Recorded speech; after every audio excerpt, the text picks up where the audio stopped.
Vlog বানাই আমি শখে। আমি আমার 200% দিয়ে চেষ্টা করি ভ্লগ বানানোর এই কনসিস্টেন্সি বজায় রাখতে, কিন্তু কোনো না কোনোভাবে কনসিস্টেন্সি আর বজায় থাকে না। লাস্ট সানডে আমি বাড়ি এসেছি, এই এক সপ্তাহ আমি পুরো বাড়িতেই ছিলাম। মাঝে আমার বার্থডে ছিল, আমার শরীরটা একটু খারাপ ছিল, এতটাও খারাপ ছিল না যে আমি ভ্লগ বানাতে পারতাম না, কিন্তু তাও আমি বানাইনি। কেন বানাইনি আমি জানি না। By the way, hey hi everyone, আমি Snigdha, welcome to happy moments canvas by স্নিগ্ধাতে। এটা একটা শনিবারের ভ্লগ।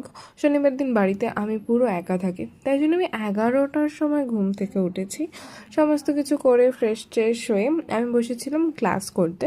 আমার একটা 1.5 ঘন্টার ক্লাস ছিল, কিন্তু স্যার সেটা টেনে নিয়ে গিয়ে 2 ঘন্টা ধরে ক্লাস করিয়েছে। তো আমি পুরো 2 ঘন্টা ক্লাস করে নিয়েছি। নিয়ে আমি স্নান ধান করে ফ্রেশ হয়ে নিয়েছিলাম। আমি যে ভিডিও বানানোর কনসিস্টেন্সিটা বজায় রাখতে পারছি না, আমার খুব খারাপ লাগছে নিজের দিক থেকে, কারণ আমি এটা শখে বানাই, অন্য কিছুর জন্য নয়।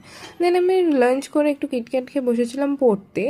আর এই যে এই নুপুরটা, এটা নুপুর নাকি আমি ঠিক জানি না, এটা আমি আমার বার্থডেতে গিফট পেয়েছি। বিকেলবেলায় প্রচুর প্রচুর না, মেঘটা প্রচুর করেছিল, বৃষ্টি হয়েছে অল্প। সন্ধ্যাবেলায় একটু কাজু বরফি খেতে গেছিলাম, কিন্তু জানো এই কাজু বরফিটা খেতে গিয়ে আমি কোথায় রেখে দিয়েছি আর খাইনি। তারপরে চা বানিয়ে আমি এখানে মুড়ির চাট বানাচ্ছিলাম, আমি আর মা খাবো বলে। দেন সন্ধ্যাবেলায় আমি একটু রেডি হয়েছিলাম বেরোবো বলে, বেরিয়ে হয়ে গেছে এক বিপত্তি।